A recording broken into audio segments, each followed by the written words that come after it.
Hello, my name is Nora Duncan, and I'm the State Director with AARP Connecticut. Thank you for joining us today and participating in this telephone town hall to talk about how scams that are targeting veterans, military, and their families are on the rise. We are excited to have two special guests with us today. Troy Broussard is my colleague with AARP, and Carol Kando-Pineda from the Federal Trade Commission are both with us. We look forward to hearing from them in just a little bit. You will be able to ask our guests questions about the top scams facing veterans, so start thinking about your questions now. You may also want to grab a pen and paper to take notes. During today's call, you will be equipped with the knowledge about scams targeting veterans and their families and how to stay a step ahead of criminals. We are also going to share resources on where you can get more information and assistance if you need it. For instance, you can check out aarp.org/veterans for a whole host of free online resources for caregiving, fighting fraud, work and jobs, and connecting to veterans, military services members, and their families' earned benefits. But before we get started, I just want to give a couple of announcements and reminders for those of you who have been with us before. This telephone town hall is sort of like a call-in radio talk show where you have the opportunity to ask questions of our guests about scams targeting veterans. If you would like to make a comment or ask a question, press *3 on your telephone keypad to be connected with an AARP staff member. If you are joining us online or on Facebook, you may use the chat feature. And again, press *3 on your telephone keypad if you are on the phone with us and you'd like to ask a question. So just a quick reminder about AARP and who we are. We're a nonprofit organization. We are nonpartisan. We have nearly 38 million members nationwide, and nearly 6 million of whom have former military service. So we're in your corner fighting on issues that matter to you and your family. This call is part of AARP's Fraud Watch Network, which is a nationwide effort to arm people with the tools they need to spot and avoid scams. Through the Fraud Watch Network, you can sign up to receive free biweekly Fraud Watch alerts delivered right to your email inbox. And you can listen to our popular podcast, The Perfect Scam. You're going to hear how law enforcement professionals and con artists and victims all get together to discuss the latest scams and how to protect yourself. For these great resources and more, visit aarp.org/Fraud Watch Network after the call. So again, we're just having some people join us. My name is Nora Duncan. I am with AARP Connecticut and the AARP Fraud Watch Network. Thank you for joining us today and participating in this telephone town hall to talk about the top scams targeting our communities and the impact on veterans. This is part of our ongoing awareness program called Operation Protect Veterans. And I want to remind you that we will be taking questions live during this call. So you can press *3 on your telephone keypad to get in our queue. And if you're online with us, you can use the chat feature to ask a question. All right, so let's get started.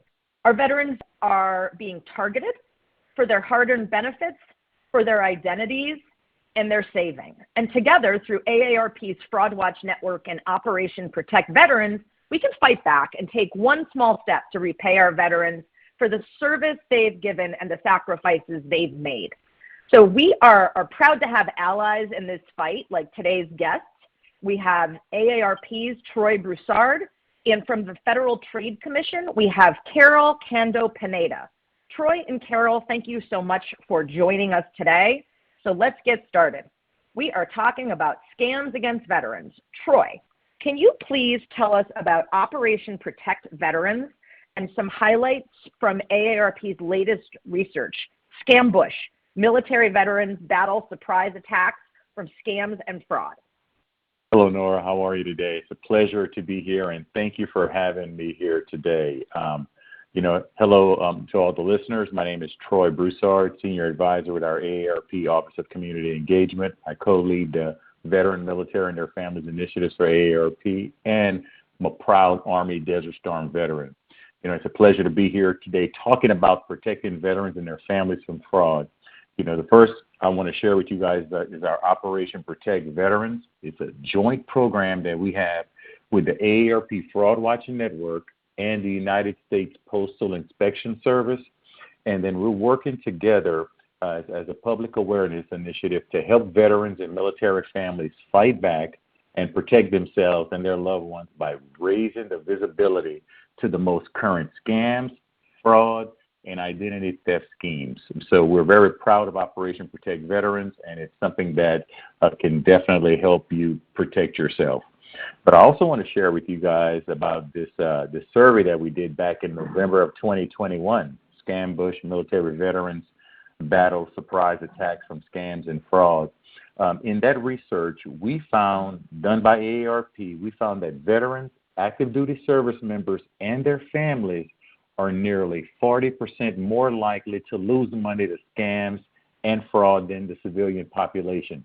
Additionally, 4 or 5 military veteran or adults were targeted by scams directly to their military service or benefits that they receive. This is why we work closely with Operation Protect Veterans, and this is why we have put a bevy of resources that we're going to talk about today to help protect veterans and their families. Nora? Thanks, Troy. Yeah, it's really great work that you've been doing, so I appreciate that. Carol, now let's turn it over to you. According to the Federal Trade,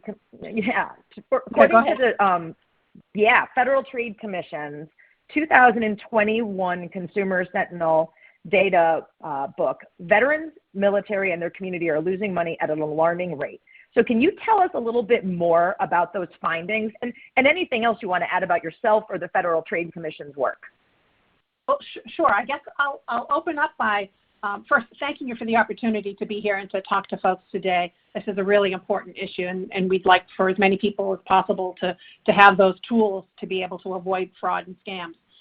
So the FTC's Military Consumer Program does just that. We give service members, veterans, and their families the information to help them steer clear of scams and use their money wisely, and to protect those around them, to share that word with everybody that they encounter. So that we know in 2021, according to FTC's Consumer Sentinel data, military consumers reported about 200,000 complaints to us. About 100,000 of those were fraud-related, but the total dollar losses for all those scams was $267 million. It's quite a large figure. Now, depending on the scam, the median losses can vary, but they can be quite high. You know, they can range from $600 up to thousands of dollars. So here's an interesting tip, and this doesn't apply just to veterans. It's for all consumers. But we know that younger people lose money more often to scammers, but older people are losing more money. So, for instance, we've seen that people 70 years and older, the reported median loss for scams was $9,000. It's an enormous number. But as you can see, that supports the idea that this applies to all of our consumers, to all veterans, whether they're younger veterans or older veterans. We really need to share those tools to help people avoid this kind of fraud. Carol, thanks so much. Those numbers are really pretty astonishing. It's staggering. Yeah. Yeah, really. So that's why it's just so important that people pay attention, because the criminals are out there trying to get you, and clearly they're succeeding sometimes. All right, let's get into some specifics now. And again, I'm going to remind folks to press *3 on your telephone keypad if you want to get in the queue for questions. And if you are online with us, please go ahead and use the chat feature. So, Troy, what are some frequent veterans-related scams that you're seeing?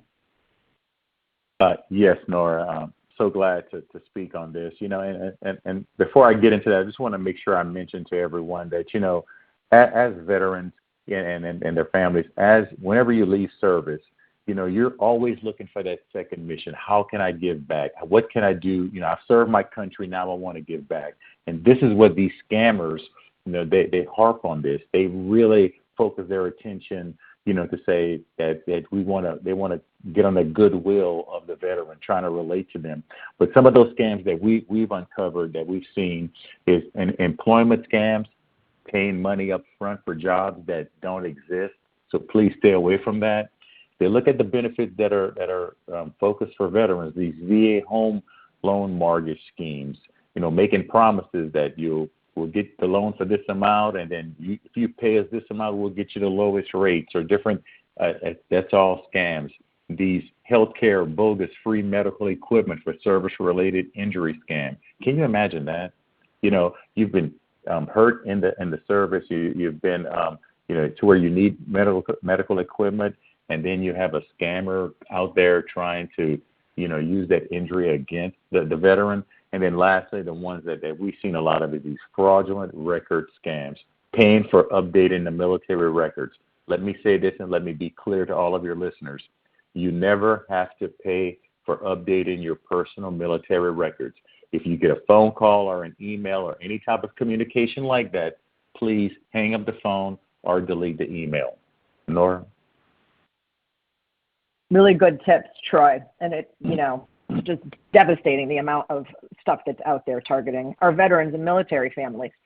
So Carol, from the FTC perspective, what other scams do you think we should be keeping an eye out for? Well, I would say first and foremost, we see an awful lot of fraud that we call imposter scams or impersonators.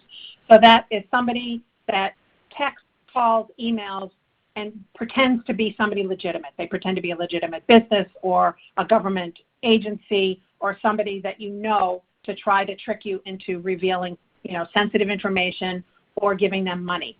And sometimes they use that sensitive information for identity theft, and sometimes they just take the money and run. Sometimes they do both. I'll point out romance scammers in particular because we know sometimes the scammers set up fake profiles so that they can lure you in. They might even steal a service member's profile photo to gain your trust. They might claim to be a member of the military to gain your trust. And we know that the median loss for imposters for veterans and military is $1,000 for romance scams. So these scammers, they play a long game so that you let your guard down, and they might start to ask for small amounts of money to put you at ease. There's always some sort of a sad story or some sort of an issue or some sort of an emergency so that at that point you feel like you have a real friendship with somebody, and they may ask for more and more until they ask for a very large amount of money and then they disappear. The other thing I would underline that isn't an imposter scam, but it's still something that our veterans should be aware of, that scammers or even just dishonest businesses will offer to give you a lump sum in exchange for your future pension benefits or disability benefits. They might tell you need to buy an expensive insurance policy so they still get the money if you die. So in these situations, sometimes there might be a scammer that says they're going to do all this paperwork and they take your money and they don't. But even the ones that actually do paperwork and you exchange the right to your future benefits, that could have very serious tax implications for you, and it may disqualify you from other government benefits. And you may end up getting much less in that lump sum than you would have if you had just kept your benefits for yourself. And we certainly don't want our veterans to lose their quality of their benefits. No, and I mean, that's veterans served. They deserve the benefits that they were promised, and you're right. We don't want them to lose out because of these scams. So thank you, Carol. Thanks to both of you. And I just want to remind folks, because we will be going to some questions, press *3 on your telephone keypad or drop a question in the chat. So Troy, I'm going to go back to you. I understand that there are 3 tips that you have for our audience about what the Veterans Administration, Social Security, and other government agencies will never do. So want to go ahead and give us those? Absolutely. I'm going to say it loud and clear. The VA will never request money or your full Social Security number through phone, email, or text message. That's one. Secondly, they'll never ask for your full Social Security number or personal health information through a vaccination request call. That will not happen. If you hear those, hang up the phone. And thirdly, it's a kind of a combination here. Any type of included hyperlinks in text or emails that will take you to an unofficial or, more importantly, non-secured web page, or that asks you to provide personal information, or most importantly, require payment in exchange for providing either the vaccine information or requiring you to become eligible for any type of vaccine or anything along those lines, please stay away from that. If you want more tips and helpful resources, visit the VA's website at va.gov, or the AARP Fraud Watch Network website at aarp.org/Fraud Watch Network. And also, you can also go to aarp.org/veterans as well. So wanted to provide multiple tips to really protect our veterans and their families out there as well. Thank you, Troy. I want to remind people that I am Nora Duncan. I'm the State Director of AARP, and I am here with AARP's Troy Broussard and Carol Kando-Pineda from the Federal Trade Commission, and we are talking about the top scams targeting veterans. And this is a conversation from AARP's Operation Protect Veterans programs. So go ahead and press *3 on your telephone keypad if you would like to join the conversation. And I think I'm going to go to our first caller, and we will bring on, I believe it's Courtney from Norwalk. Are you with us? Actually, I'm on her phone. My name is Donna. You're Donna. Okay, Donna. Do you have a question for us that you'd like us to answer? Yes. My husband was a Vietnam veteran, disabled. He passed away in July, and I'm still getting calls, and I was getting calls from different veterans organizations, the Vietnam Veterans, Veterans for Disability, and then they get really nasty when you say that they won't even acknowledge that you've lost a loved one, and they keep saying, well, can you give such and such? And I keep going, no. How can we get around these organizations calling? I think they are frauds because I have been scammed before on different government grants and this type of thing. I've not given any money to anybody. Good. But but I'm just trying to figure out how to get these organizations, and it includes the police. Stop calling, right? The police and the fire department, for their veterans, for their retired veterans funds and all this stuff. How in the world can we get around? Get off the list, right? Get off the list, and that, because sometimes they're very nasty, and just being a recent widow, it's very, very upsetting that they still want your money, no matter who you are and what your income is or anything like that. Got it. Donna, firstly, I'm sorry for your loss, and I appreciate my father is a Vietnam vet, and so I appreciate the service as well. And I'm going to pop you back into this call to listen to the responses. Okay. So, Troy or Carol, you guys, okay, go ahead and talk about Donna getting off these lists. Absolutely. I'll allow Carol, why don't you go first, and then I'll follow up. Carol, how's that? Sure. Okay. Awesome. That sounds great. Great. Thank Perfect. you. Again, we're also sorry to hear that this is happening, because it's hard enough to lose a loved one, and never mind that you're harangued with phone calls afterwards. It really shouldn't happen. The first thing I would say is probably the most effective way to limit or just cut down on those calls is to try to block them through your phone provider.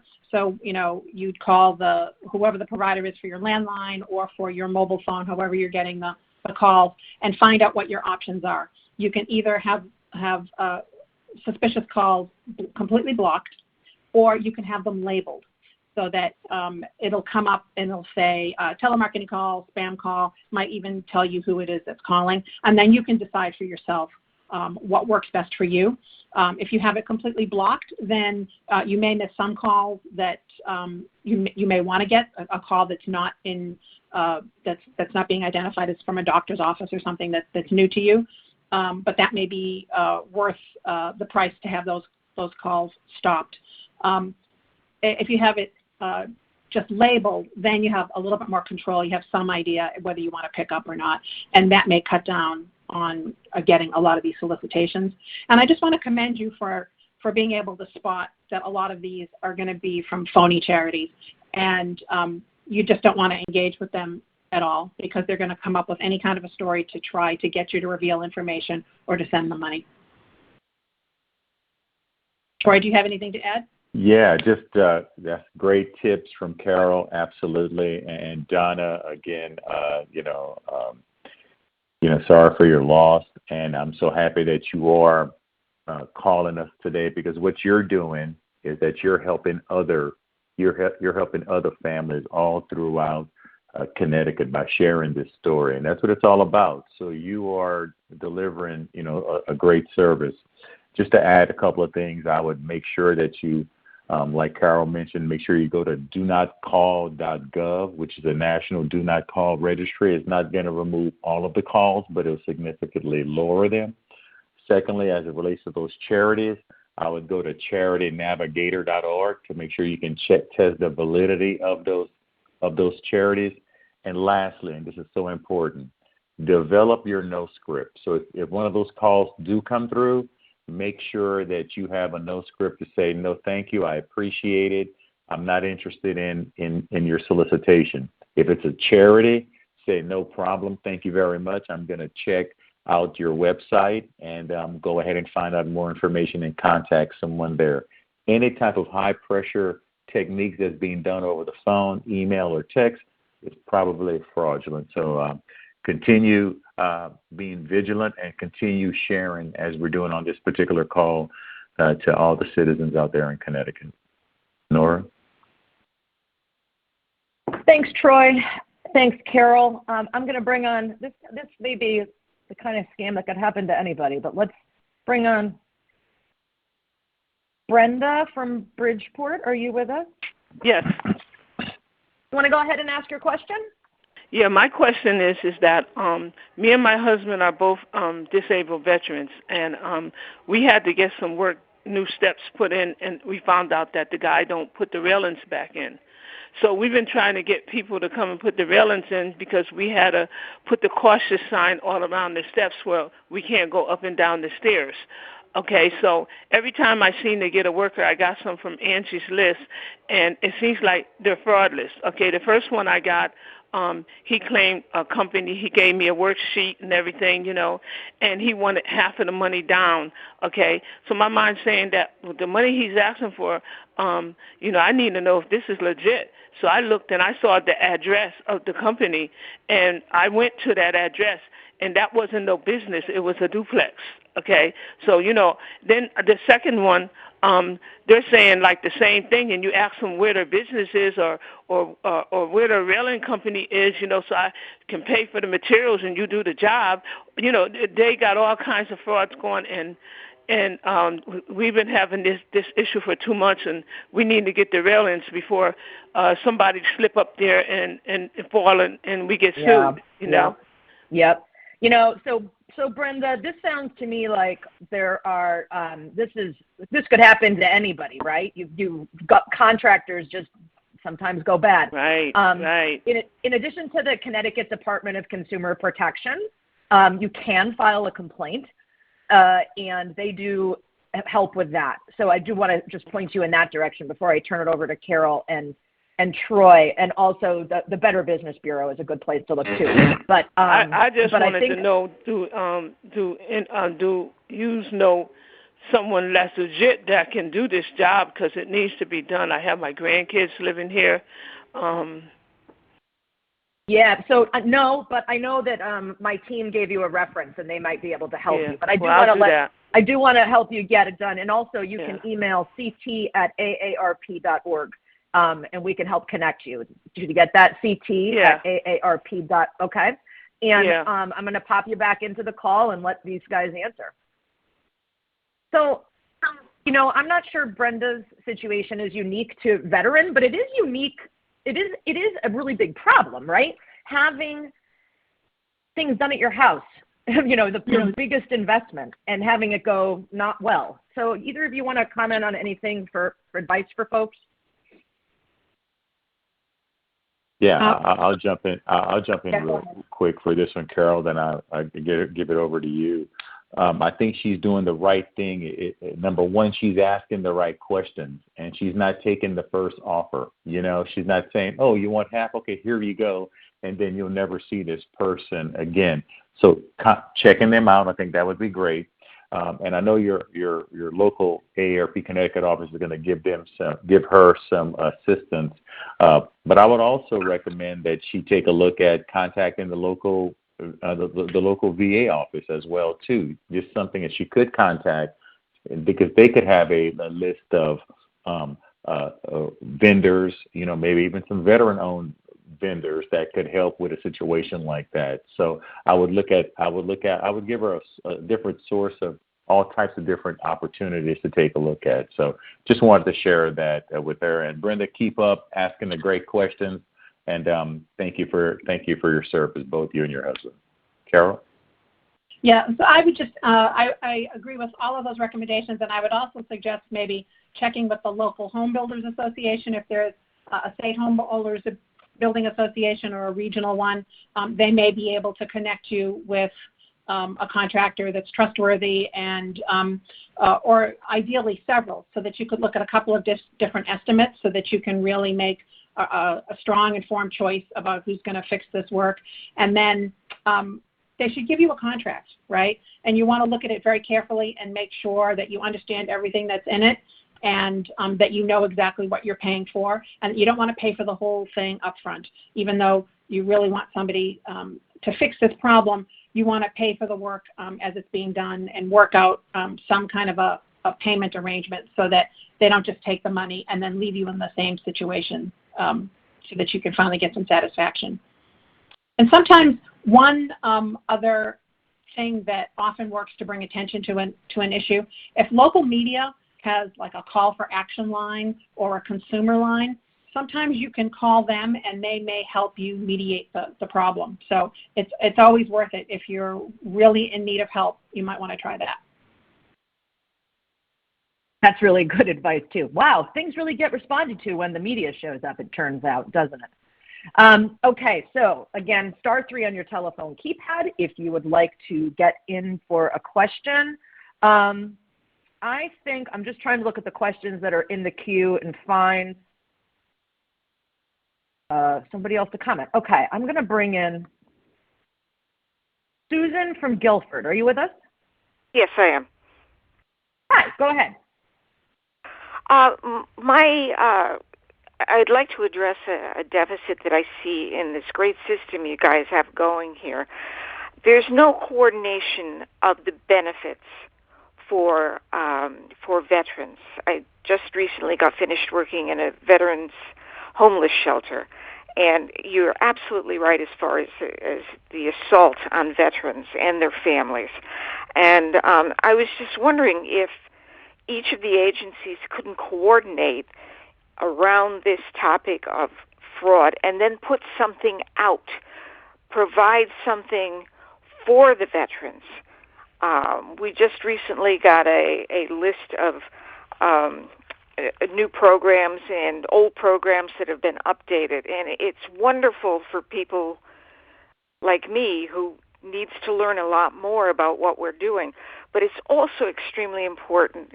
I used to field a lot of questions from the families of veterans, and if you guys could coordinate that, it would be just if you could coordinate it for the veterans and for the veterans' families, and also for clinicians like me who is looking for more information. That would be invaluable. Yeah.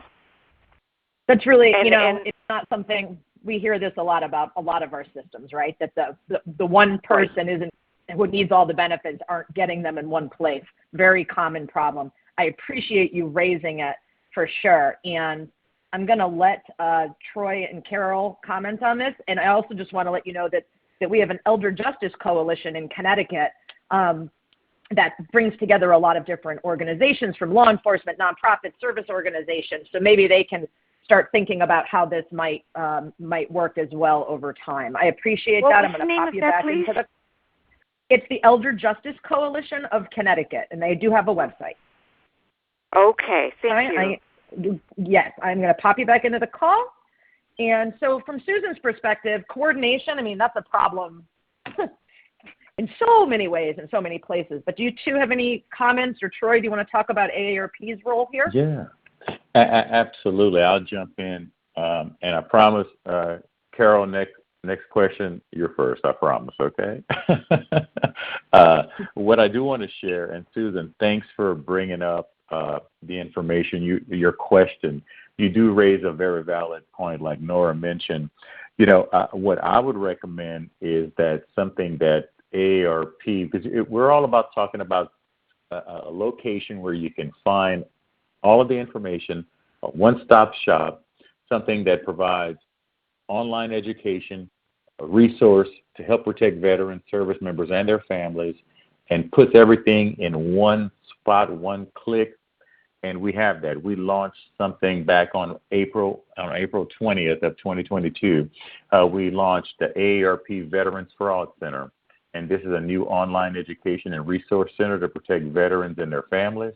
It has the new AARP Watchdog handbook, Alert Handbook. And it also has Fraud Watch Network and the Scam Tracking Map as well, too, as well as information that we talked about with Operation Protect Veterans.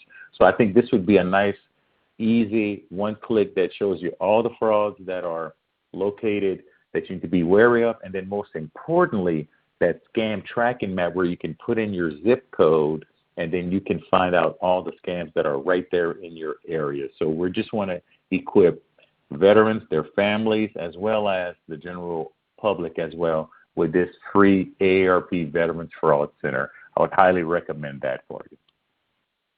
Carol? Yeah, so well, I'd like to just add that, FTC doesn't have a lot to do with the whole veterans benefits process and all of that administration. But we do coordinate with VA on trying to keep up on what those latest scams are. And so if you want to know about the latest scams, go to ftc.gov/subscribe, and you can sign up for email alerts, and that'll tell you whenever we learn about a new scam and we do a blog post about it, you'll get an email sent right to your email box so that you'll know about those latest scams, whether they're related to benefits or not. And so that's one way to keep up with those scams. Benefits.va.gov is the central spot for information about all kinds of VA benefits. I know it can be a little overwhelming because there's a lot of information on there and it can be hard to navigate, but there is that spot there to find out more information about benefits. And we are coordinating with VA on this particular pension disability benefit situation because we're trying to get the word out. I mean, FTC can certainly do an alert, and we can put out our blog posts, and we can try to let our network know because we have a very robust network of partners, but we have to work with VA because that's where the veterans are, and that's where people are going to go to get information. And so if we can get our information through those VA networks, hopefully we'll be able to reach a lot more people. Yeah, all about sharing information, right? And hoping, I would say, if the information shows up in 40 places, if there's not one coordinated place, there's a lot more chance people are going to see it. So I'm glad that the FTC's network is so rich. Carol, hey, well, I've got you off mute here. What are some of the steps that we can take to stay ahead of scammers? So first, I would say we need to recognize that scammers are very good at what they do. They're very professional, and we're all targeted. So anybody can get one of these scam calls. Anybody can, for a second, not be sure who they're dealing with or what's going on, right? We know that scammers use emotion to just get you off balance, even if it's just for a minute.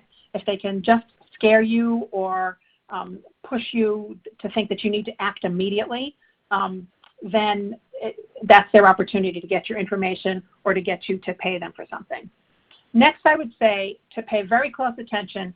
If you get a text, an email, a call, somebody reaches out to you and they've got one of these stories, or they say there's some emergency or there's some problem, or you won money, there's a great benefit involved, you want to slow down for a minute, take a breath, and pay a special attention to how somebody wants you to pay.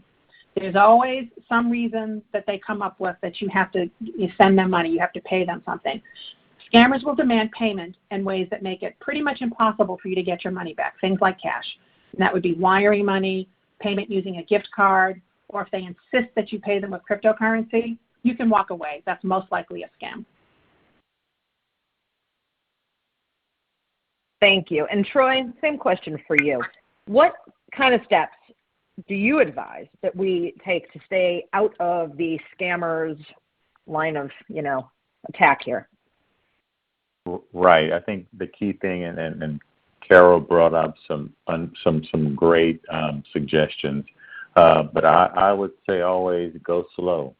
Do like what Brenda has done, who called in from Bridgeport. Talk about what she's talking about. Ask questions. Do some research. And I think this is a powerful message right here: is learn how to say no. Develop your no script, because if you develop it ahead of time, it'll assist with what Carol just mentioned about being in a heightened state of emotion. You're not prepared, and then you're just making decisions, rash decisions. So create that no script, be ready for it, and then make sure that you avoid those illegal robocalls and those solicitations. Make sure you do that, and please protect your passwords online. But that is extremely important, and protect your identity. Do not give out your information. So those are just some things, Nora, that we want folks to listen to and take heed of. But please go slow and learn how to say no. That actually Thanks, Carol rhymed, and Troy. Yeah, you might want to write that down. Give yourself a new hashtag. Exactly. So this conversation is really a reminder of why it's important to stay vigilant. And, the scammers are well-coordinated, worldwide operations that are collaborating to rob people, often older Americans and veterans, of their hard-earned savings and benefits. So, when you say that, all of us are being targeted. We are. And it's constant and brutal. And, it's a scammer's full-time job to steal your money. It's, you're busy doing something else with your life, right? So just remember that this is it's out there and it's everybody. So I'm going to go to a couple more calls. I think this one is, I don't even know the answer to this, so I'm going to bring on Mike in Mystic. Are you with us? Yes. Can you go ahead and ask your question from lovely Mystic, Connecticut? Sure. So it's actually two parts, but the most important part is looking for resources that would lead to some sort of reimbursement, either through the VA or AARP. Is there any sort of legal approach that we could take with local advocates? And the second part is for prosecution. What law agency in the United States kind of collects all of the reports about these scammers? Who would we give the information if we're a victim of a scam? Who would we give that information to? Those are really good questions, Mike. Yeah. I'm going to put you back in the call to listen to the answer. Go ahead, Carol. Yeah, sure. So I would say, first of all, if you are encountering scams on behalf of other people or on your own, whether or not anybody has sent money, FTC really wants to hear about it, because sometimes that is the first line of defense for us. It's the first way that we hear about these things and how they're changing and evolving. So go to reportfraud.ftc.gov. reportfraud.ftc.gov. And there's support there for people that might need like a chat assistance, or they might be able to talk to a counselor to walk them through that whole process. Thank you. Troy, anything from you? Yeah.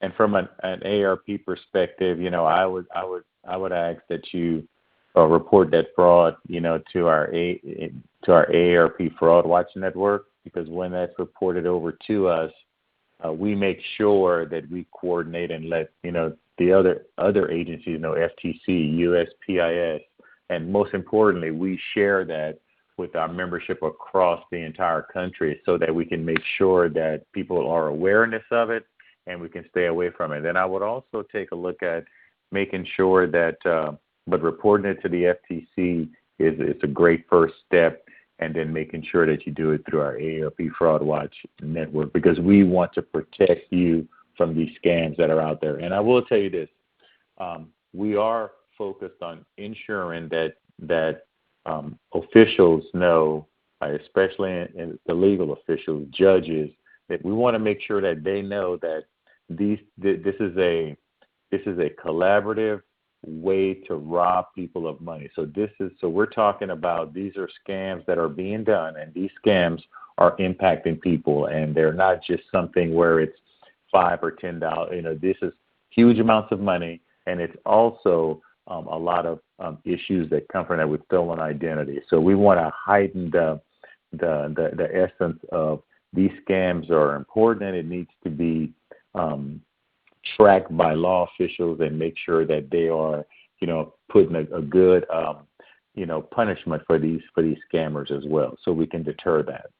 So great question. Yeah, I really appreciate that. And I want to tell Mike from Mystic, and also Ken from East Hampton, who has a similar, how do I deal with law enforcement?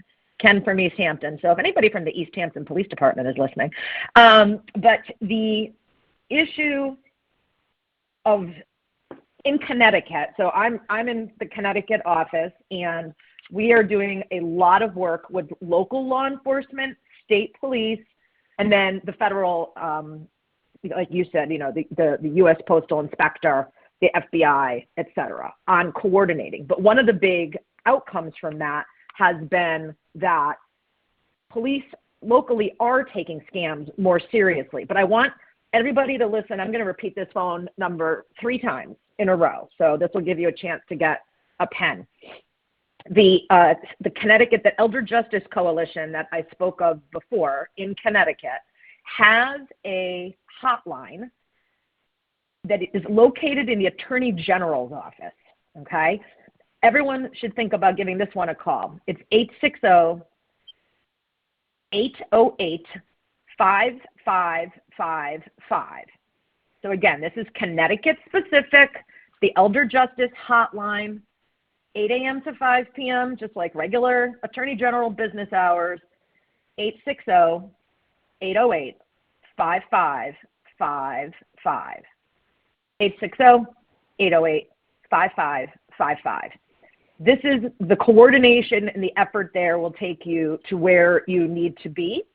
And if it doesn't, again, I always say contact us at AARP, ct@aarp.org is our email. We can always try to coordinate from there and help you get where you need to be. We're not obviously law enforcement, but we know where we can refer people.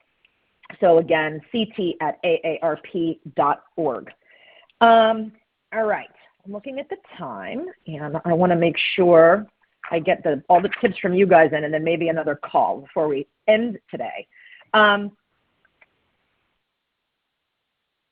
Carol, I think that you might have a few sort of thought processes on that you want to leave people with on offering, some additional information or repeating some of your key messages from this call.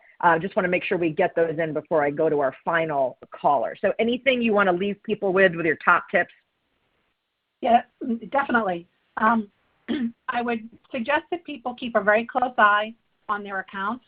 So when their statements come in, or if they get them online at a particular time when they know to log in and check them, to do that, because sometimes you might see a small charge or something that you don't recognize, and that can be a warning that identity theft is there.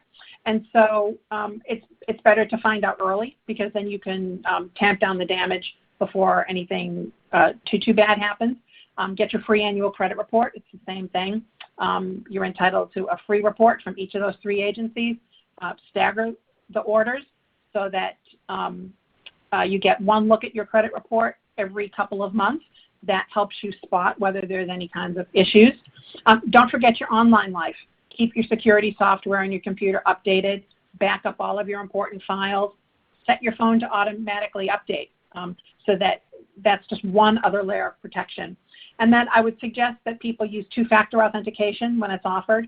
So that means not just your password, but maybe you get a code that's texted to you or a token that generates a code. I know sometimes it seems like, oh, why do I have to do this? It's like just an extra step, but it really does offer you extra protection, and it's well worth it. The last thing I would say is if somebody demands that you pay with a gift card, cryptocurrency, or wiring money, don't. It's very likely a scam. That's great. Thank you. And so I'm going to go off of your comment about online safety, okay? And I'm going to bring on a caller. Margot from West Haven, are you with us? Yes. Do you want to share what you are seeing on Facebook? Yeah, I just started getting it yesterday. My husband's 100% disabled vet, and I got to commend the VA hospital. Without them, I don't know what we could have did. They've been fantastic. I'm trying to find. I just had it up, and I'm trying to find it. All right, well, just explain it to us. Okay, it's from Camp Lejeune, but they're attorneys, and they said that if you were in Vietnam between the years of like 65 or something like that and 80, if you had to say at Camp Lejeune that they found out that water was contaminated and it caused cancers. So if you had any of these cancers, to get in touch with them, and they will tell you whether you're eligible or not. And I found out about the VA help for my husband years back by just reading an article, but that was from the VA. So when I was looking at this, I said something to my husband. I said, should we check it out?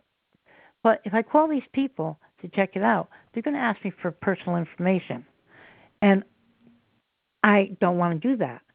But do you know if this is legit in any way?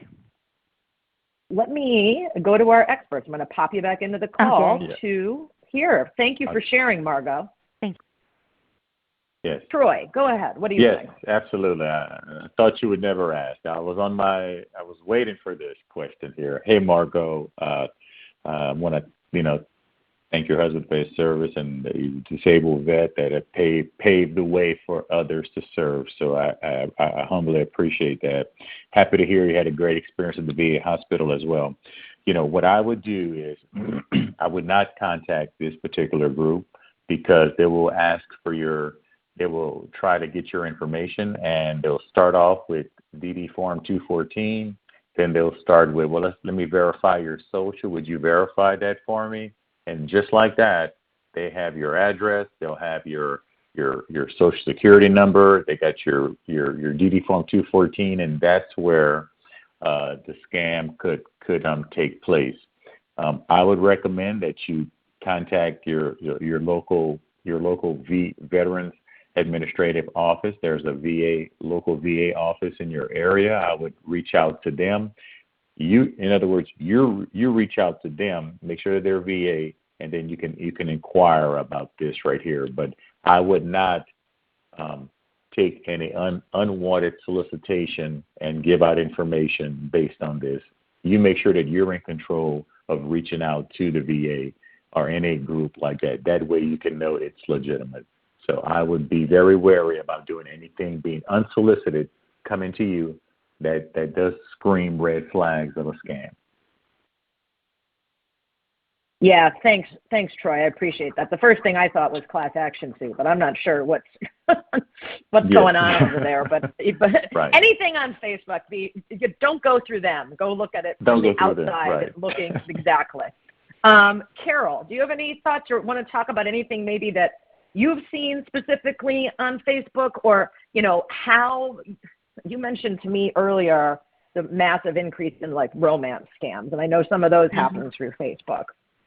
Right. Well, first, I just want to underline everything that Troy just said, because that's exactly spot on. If, with something like this, there could be a class action. This could be legitimate, but it's hard to know. And you don't want to assume that this email is therefore legitimate, right? So even if there is something going on at Camp Lejeune that you need to know about, that doesn't mean that this email is the way to get you the information and the way that you want to connect, right? So just do that independent investigation and reach out that way. And I think the local VA is probably a really excellent place to start. As far as romance scams go, I just wanted to reiterate to people that you should not be sending money to somebody that you haven't met in real life. That's just kind of a hard and fast rule to help you when those times when the scammers are trying to get you off your game a little bit and you're not sure, especially with romance scams being such a long game.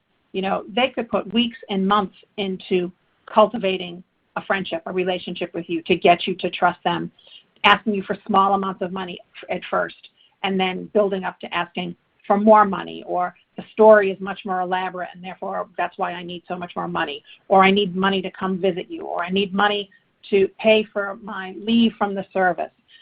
They come up with all different kinds of stories, and if you've been talking to somebody over that period of time, you don't have any reason to believe that you shouldn't trust them. But if they're asking you for money and you haven't met them in real life, just don't do it. That was really helpful, Carol. Thank you. Now, we're going to start wrapping up. Troy, I wanted to just ask you, your final tips. What do you want to reiterate from this call and really get across to people? Yes, I think the biggest thing that I want to share with everyone is that, first of all, just know that veterans never have to pay for their own service records. I know I've mentioned this before, but if you hear this on a call, text, or email, it's a scam, okay? 100%. Scammers can, manipulate their caller ID to appear to be a different person, so make sure that when you pick it up, have that no script available for you. Make sure you do that. And just understand that the VA will never ask you for personal information via email, or anything like that. The VA would never give you any type of threatening claimants for jail or lawsuits or anything along those lines there. And of course, what I would recommend that you do, one last thing, is that with our AARP Vet Fraud Center, I would highly recommend that you go ahead and take a look at it online. It's at aarp.org/Vet Fraud Center, VETS Fraud Center. And if you can do that, that will give you some free resources that can help you and protect you, your family. And of course, if you know of a scam, hear of a scam, please let us know through the Fraud Watch Network so that we can share that with all of our members across the country so that we can put a stop to this. And please be safe and make sure you have your no script. Nora? You're go slow to say no. Was that your new hashtag? That's right. I'm trying to go slow and say no. All right. Okay. I think that applies. That applies to a lot of life, right? It does. Okay. It does. So right. I'm gonna just thank you, Troy. Thank you, Carol. Amazing tips. Great job answering calls. We have callers we don't have time to get to, but a lot of the themes were similar to what we've been hearing about prosecution and what's fake and what's not and how to block people. And so I hope everyone has good resources. And on behalf of the AARP Fraud Watch Network and Operation Protect Veterans, just thanks to everybody who is listening today. As we close out our conversation, I'd like to end with this thought. You have the power to protect yourself. If you can spot a scam, you can stop a scam. And earlier, I said I would share web addresses and phone numbers one more time. So if you have your pen and paper ready, go ahead and write this down. A wealth of information about benefits for veterans and military and their families at aarp.org/veterans. For more information for our vets and everybody about protecting yourself and your loved ones from scams and fraud, remembering that everyone is potential victim from the time you get a social security number assigned to you at birth to the time you die. We all have the potential to be scammed. So aarp.org/Fraud Watch Network. If you want to report a scam or if your loved one needs help because you've fallen victim, the AARP Fraud Watch Network Helpline is ready for you and staffed with amazingly talented and well-trained volunteers. The toll-free number for the AARP Fraud Watch Network Helpline is 877-908-3360. Again, that's 877-908-3360. And I'm going to give that Connecticut-specific Elder Justice Coalition Attorney General Office staffed phone number. So for those of you who feel like you have something you need to report that needs action, 860-808-5555. That's Connecticut-specific and attached to our legal community who can help. Again, 860-808-5555. Now, just for Connecticut in general, you can find out what we are up to at AARP Connecticut by checking us out online at aarp.org/CT. We have tons of events virtually, and we're starting to get back in person. They're listed there under our events widget. We'd love for you to join us. From fraud to fun with healthy cooking and history of music, it's all there for you, and it's free and available to anybody. And you are also able to contact us at ct@aarp.org for anything, but also we will be able to send you a link to an audio recording of this, or if you're on our Facebook page or you find us and like us at Facebook, you'll be able to replay this at any time. And you can also call us toll-free at 866-295-7279. So I really hope everyone learned something today, and we're going to be less likely to fall for scams when we can spot them. Again, I apologize if I wasn't able to answer your question, but if you stay on the line, you will be able to leave us a voicemail with your question or comment, and we can get back to you. Again, Troy, Carol, thank you. Thanks to all of our participants on these important topics today. And stay safe out there. Thanks for your service.